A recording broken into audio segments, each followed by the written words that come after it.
கோவை வேளாண் கல்லூரி மாணவிகள் எரித்துக் கொல்லப்பட்ட வழக்கு கடந்து வந்த பாதையை இப்போது பார்க்கலாம்.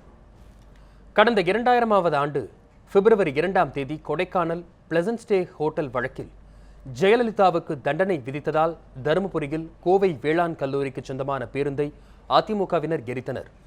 இதில் பேருந்தில் பயணித்த கோகிலவாணி, காயத்ரி மற்றும் ஹேமலதா ஆகிய 3 மாணவிகள் தீயில் கருகி உயிரிழந்தனர்.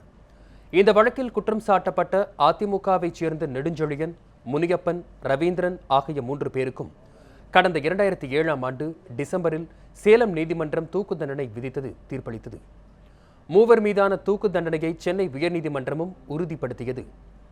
உயர்நீதிமன்ற தீர்ப்பை எதிர்த்து குற்றவாளிகள் தரப்பில் கடந்த 2010ஆம் ஆண்டில் உச்சநீதிமன்றத்தில் மேல்முறையீடு செய்யப்பட்டது. இதனை மனுவினை நிராகரித்த உச்சநீதிமன்றம் கடந்த 2010ஆம் ஆண்டு ஆகஸ்ட் 30ஆம் தேதி தூக்கு தண்டனை உறுதி செய்தது.